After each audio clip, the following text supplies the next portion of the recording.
All right, Mrs. Engel has really kind of talked about how we find the main idea and the main claim of a story, looking for who did what, so, and then looking for the details to kind of support that. As we move into trimester 3, I was really thinking about how to enhance and further deepen our understanding of a piece of text.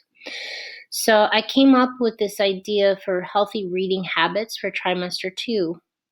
So we're going to give it a go. On Mondays, we're going to get our SOS strategy of the week, and I'll talk about what that is in a minute. Then we're going to build your background by skimming and scanning, and some people call this a close read. So Monday will be kind of like closed read sessions. And then 3, we're going to choose our background, and our text structure and our vocab. So really what we're doing on Mondays is building up our background.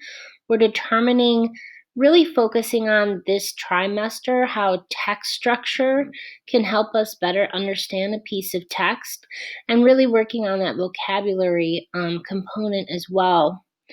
Then on Tuesdays, we're going to show what you know, what you found out on Mondays, using those SOS strategies. And again, I'll talk to you about what that is. And then you're going to clarify or deepen your understanding of what you learn as you hear from other people. And then if and when we have time, we'll move into the Wednesday where we actually start interacting with the text, where Mrs. Engel will do like a modeled or shared lesson. Then on Thursdays, you're going to interact with the text. And then on Fridays, we'll assess what you do. One of the habits of highly effective people is that they actually have habits that they do all the time. But these SOS strategies will be kind of like a way to add a little bit of creativity so that it doesn't always get boring. So where she came up with this idea is there's something called SIOP, and basically that's just a fancy word for how English language learners learn how to increase their ability to interact with the English language. But all of these things, building background, getting visuals, increasing your vocabulary, making sure there are different ways to access the text in a variety of ways, and actually interacting with it, not just reading it, but also talking about it and then assessing how you're doing with it, really can help any reader. So that's where this came from. These SOS strategies are the splashes that maybe make learning a little bit more fun. Now, some people say that reading isn't always that fun, but what I like to do is we do need to learn to read, not just so that we can get better jobs and careers, but for me, reading really unlocks like these little mysteries of life, and we can actually take these little keys or these pieces of information and put them in our own toolbox about how they can apply to our own life in general. So, for example, today we're going to use the limits of empathy. And so today I'm thinking about what is empathy and does it actually have limits? So that is actually a strategy that you can use. You can actually like take the title of a nonfiction text and you can turn it into a question. What is empathy? What are its limits? So as I'm reading, I'm kind of developing a purpose for my reading. So when I think about that, and I was looking at this SOS strategy grid, and sometimes I kind of skim and scan it myself, I was looking at this placemat strategy. Students share a placemat design with a question in the middle, and each student responds to a prompt in his or her own section of the placemat. So kind of what I was thinking is it does kind of remind me of that Coglit, and then I was also thinking about the text structure. So if I go back to my title and it says, what is the limits of empathy? If I go to my handy dandy text structure chart, which we'll really be referring to a lot trimester 2, that sounds like description to me. And this looks like that placemat activity where maybe I put in the middle, like, what is empathy? And then maybe off to the side, I'm thinking to myself, like, maybe these might be the limits and why these are the limits. So then I also like this text structure chart because as I'm skimming and scanning on Wednesday, not only am I looking for how to define empathy, the different limits of empathy, which might be like first or second or third. So it might also be like an order as well. Like you can kind of combine a couple different text structures here. I might say, what is empathy? And then I might say a limit of empathy. And then as I'm going into a limit of empathy, I'm thinking it's going to maybe go in chronological order. So not only am I looking for keywords like on, over, beyond, within, behind, underneath, on, left, right, or appears to be, that's probably going to be like a good keyword there. Appears to be, or looks like, or as in, okay? All those are going to be really good things. So what I'm looking for instead is I'm looking for things like first, second, or third. So I'm going to probably combine these two text structures in order that follows a description. So the first thing that we do is we got our SOS strategy where we're going to really kind of think about making a coggle or making a placemat. So I think what I am going to do instead of I'll give you guys an option. I'll put out blank paper for people if you want to do it handwritten. And I'll also give you a link for coggle. So what we're going to do is we have our strategy now. We know we're looking for looks like, appears to be, first, second, third. Another good strategy, rather than just taking the question or the title and turning it into a question, is to also go down and skim and scan the questions that they're going to be asked to give me further information.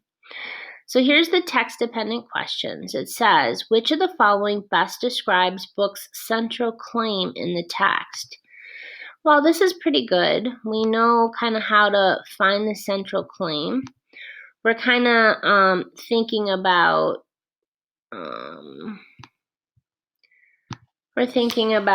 who does what so, or what is what, right?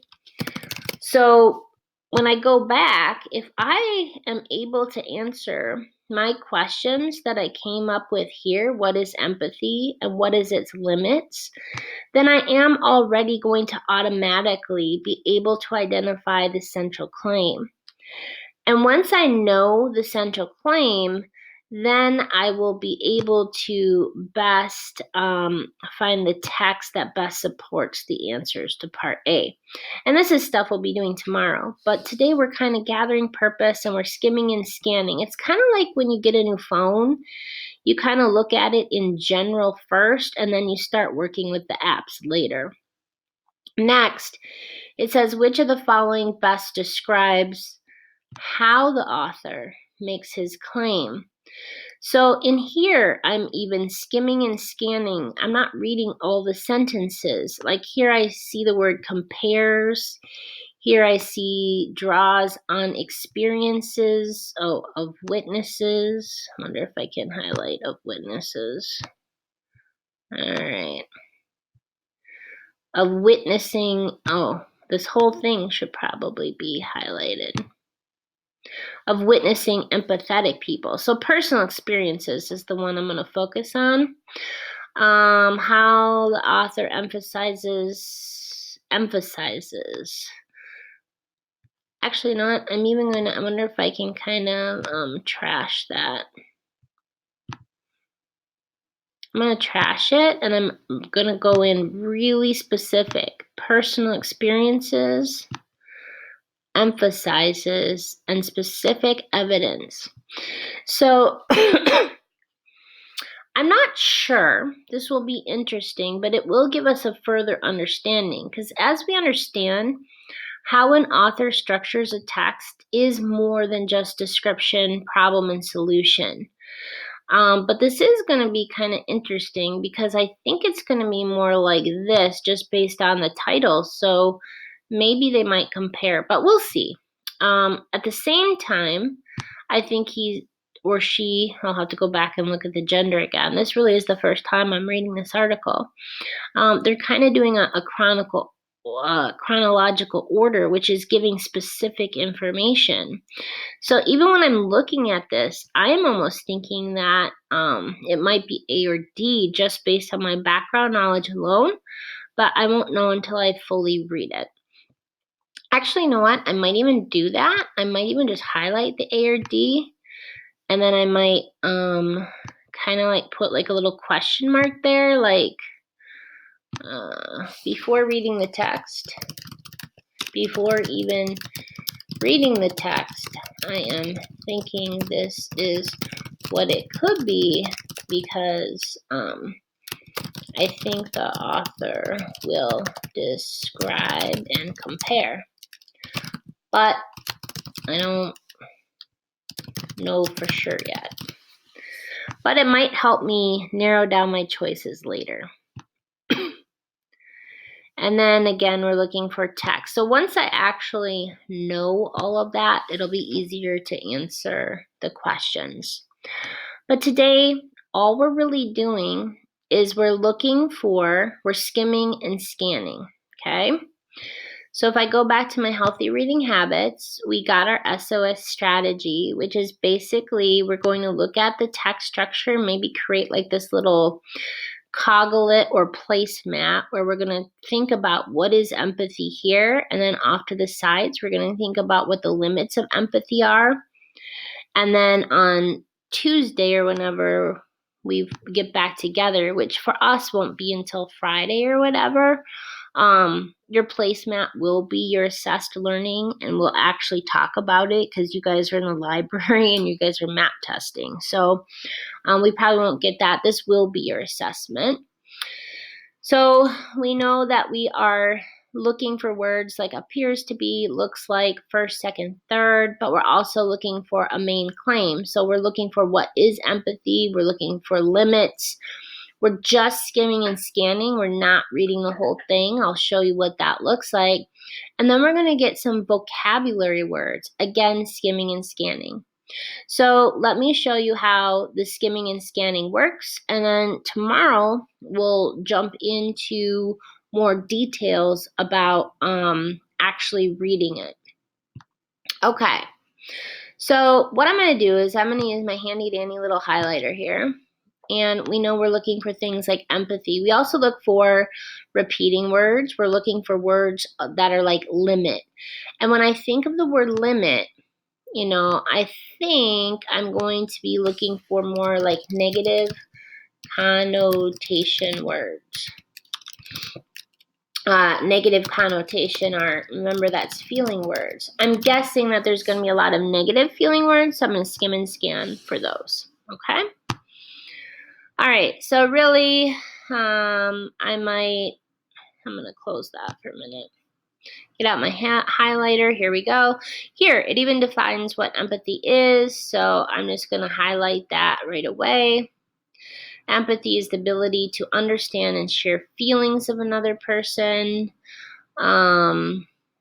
Empathy, anytime it kind of like says the word empathy, I'm going to pay attention, but I'm skimming and scanning. Oh, here we go. Here's another thing Mrs. Ingle loves, as you hear, that little but word. But, because everything after but gives the reader a lot of information.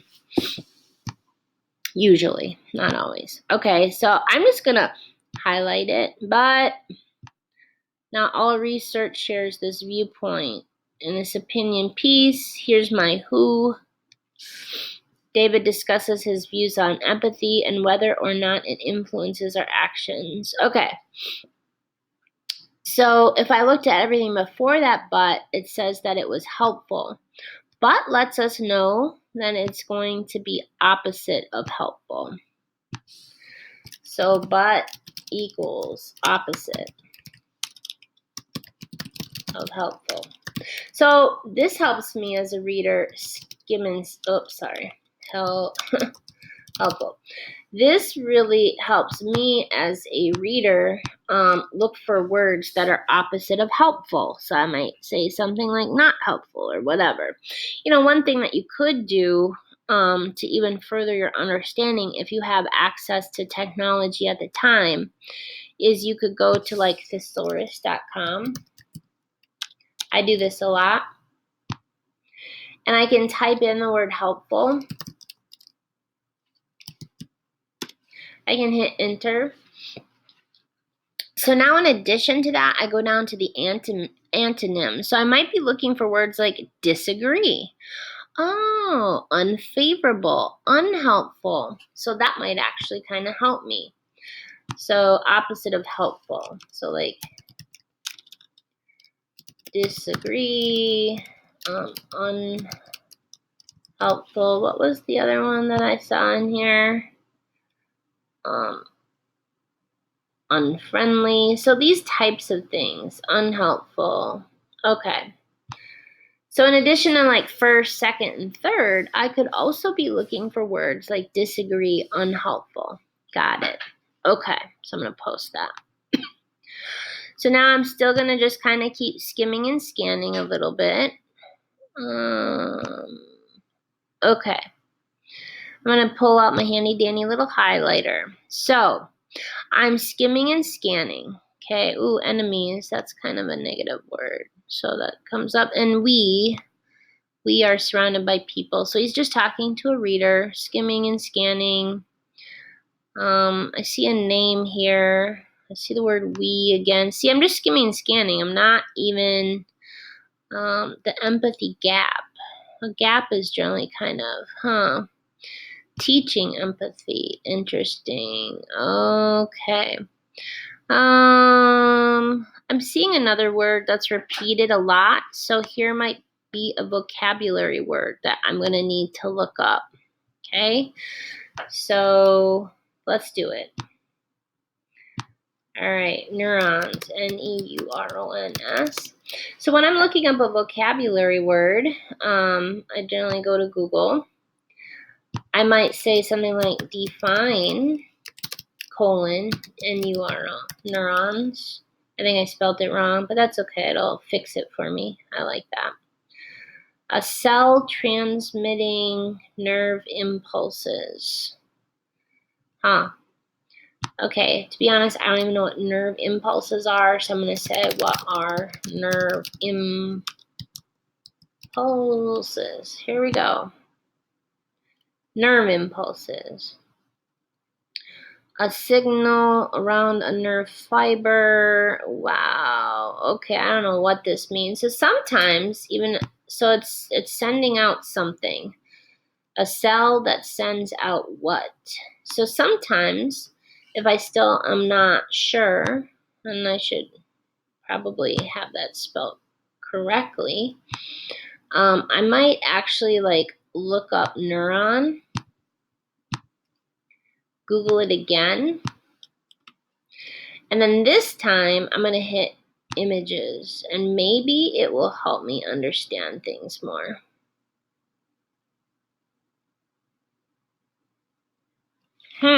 Well, that's interesting.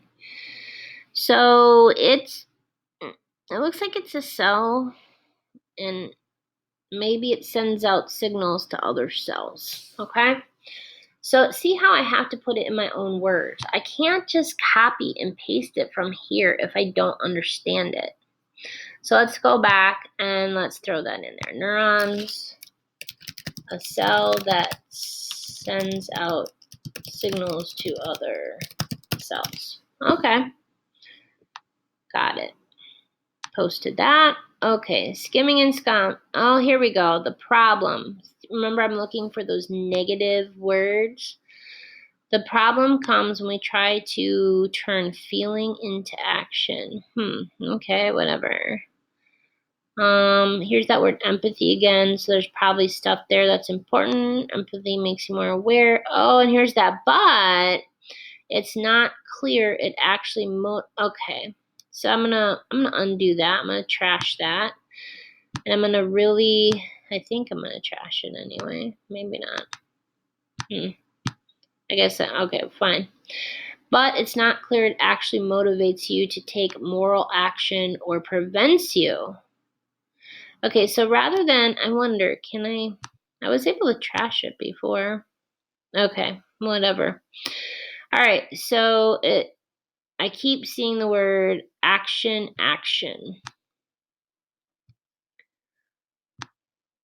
So that's repeated. So empathy makes you aware of people's suffering.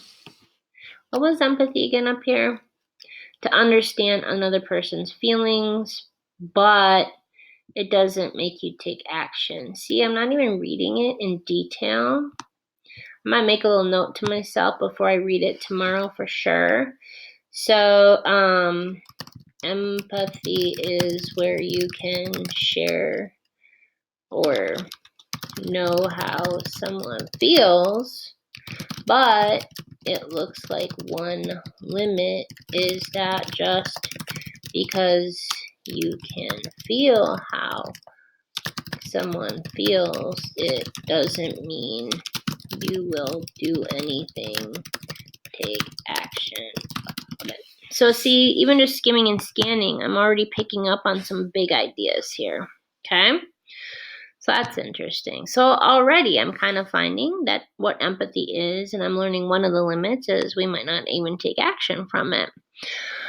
All right, so now here, I don't really see anything. I just see in the early days Nazi prison guards. That doesn't really fit with any of my text structure, like appears to be or looks like.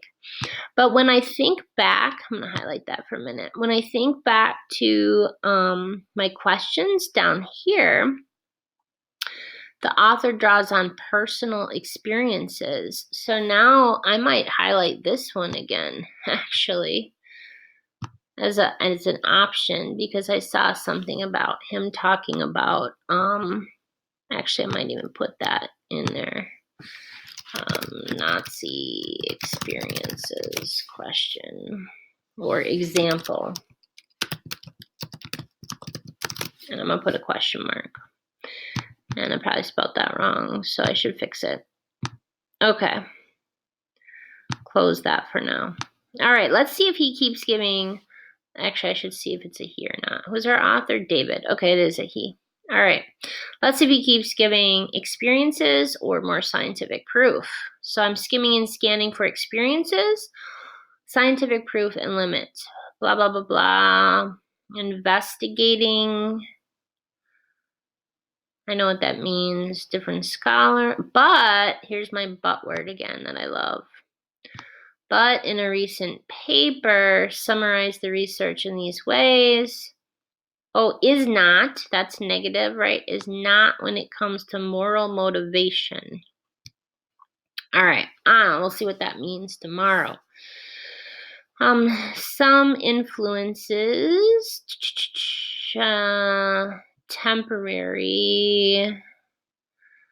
In one experiment. So I'm thinking to myself, for experiment, does experiment equal, what did we call that down here? Does experiment equal experiences? That's what I was thinking. Okay, I wonder. Does experiment equal experiences? All right, let's see. Okay, so anyway, there we go, blah, blah, blah. Moreover, oh, here's a word argues, right? Because we're looking for those negative words. Empathy often leads people astray. That sounds like it is a second limit of empathy. So I'm going to say leading people astray equals second limit, question mark. And then what is astray? All right, and I'm going to have to look that up. So let's go. A-S-T-R-A-Y. Astray, away from a correct path. Well, that's interesting. So astray equals away from a correct path. So feeling what others feel can actually make you do the wrong thing? Question mark? Oh, let's see. Okay, so there's that. Okay, hopefully I have that. Okay, good.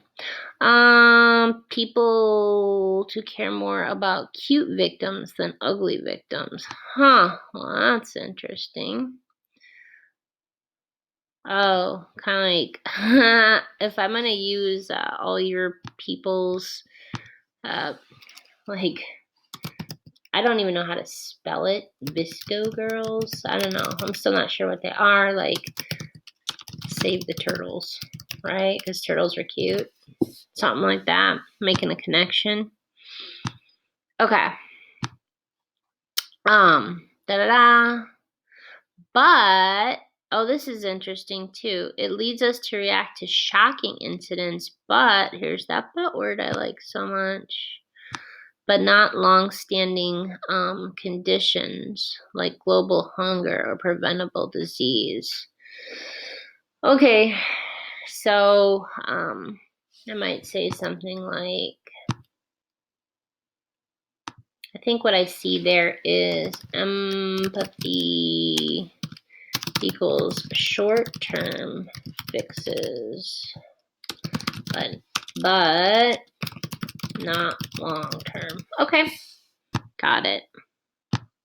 Okay, nobody is against, nonetheless, whatever. Empathy has become a shortcut. That seems kind of important. Okay, da-da-da. See, I'm skimming and scanning. I'm not actually reading anything. This is nice and short, so I might read it. People who actually perform don't only feel for those who are suffering.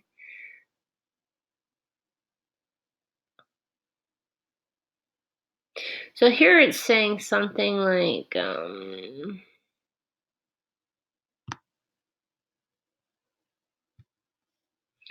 maybe people live by, so it says they feel compelled to act by a sense of duty. Their lives are structured.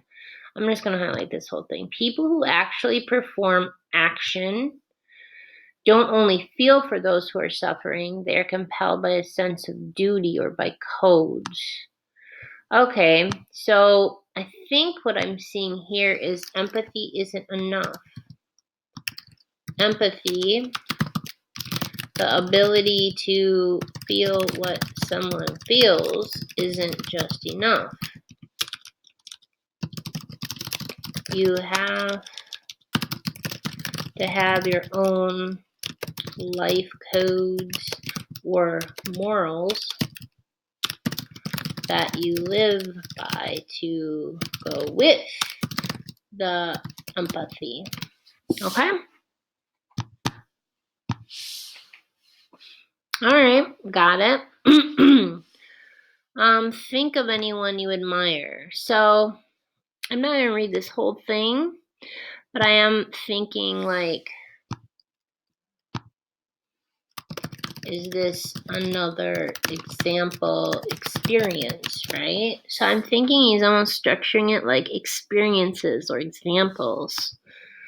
Okay?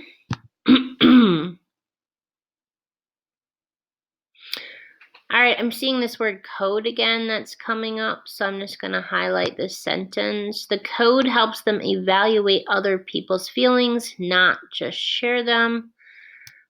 Okay. This code isn't a set of rules. It's a source of identity. Okay, so I think what the author is really coming to here is it's our codes or morals that make us do the right thing, not just feeling what other people feel. Okay.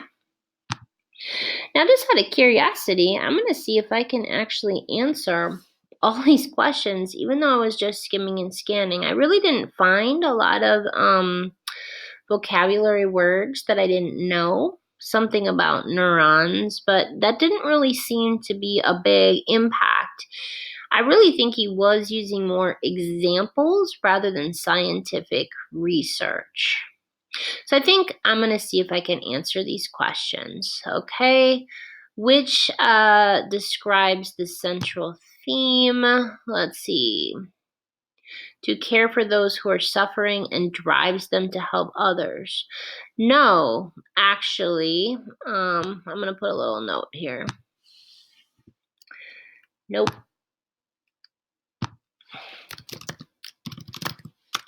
He, in the end, which is where you can find claims a lot. Nope. In the end, he said it was our codes. Morals, some people call them values, that make us do the right thing, not empathy. Okay, got it. All right, so it's not A.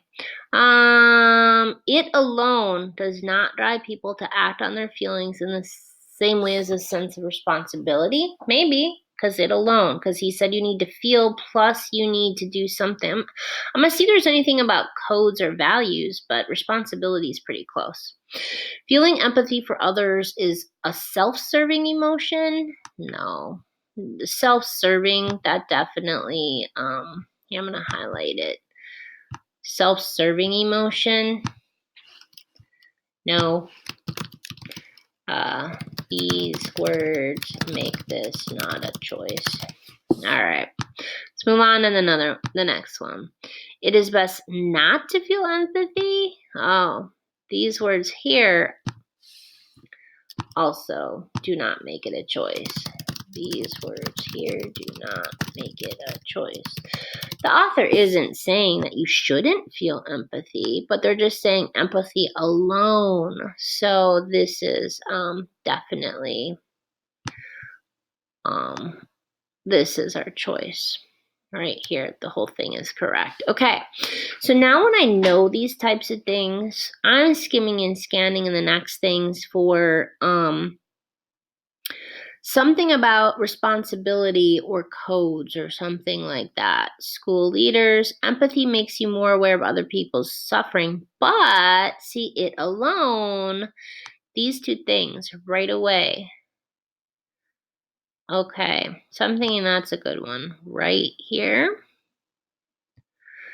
It leads people astray. That's not talking about feelings plus responsibility, right? Again, I'm looking for code words like this. Don't only feel for those who are suffering. They feel compelled to act by a sense of duty. So here I was able to answer just by knowing the claim. Okay.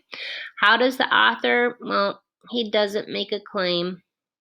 The author emphasizes how much better people would be with a sense of duty than with empathy.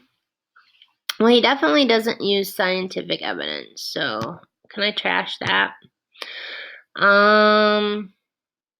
No, he actually says people with a sense of duty are more likely to take moral action than people who are empathetic. So the opposite of this is true. So trashing that one. Well, it wasn't really personal experiences. I thought I trashed that. He gave examples, but they weren't really personal experiences.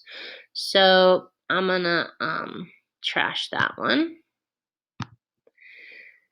The author emphasizes how much better people with a sense of duty are than with people with empathy. Well, again, if you go back and you can look for main claims, generally in the first and last paragraph, in the first or the last sentence, the code isn't just a set of rules, it's a source of identity. It is purest with joy. So here he really is talking about codes really make us the better thing. rather than just empathy. So that one is really going to be the one that I'm going to choose. Okay, so now that I know it's codes and duty and things like that, I'm looking for text evidence that talks about those codes. Neurons, but neurons aren't codes. They do talk about Nazi, but that's more personal experience. Empathy is a sideshow. If you want to make the world a better place, help people debate, understand, reform. Oh, here's that word codes. So there we go. See how I skimmed and scanned. Now that I knew what the whole text was about, I can skim and scan for those keywords. Okay? So there we go. That is how we skim and scan, and how text structure and knowing the author's viewpoint and main claim can help us answer those text-dependent questions. Tomorrow, we are going to go in and we're going to create our placemat on Coglit or on your piece of paper. Thank you for joining me.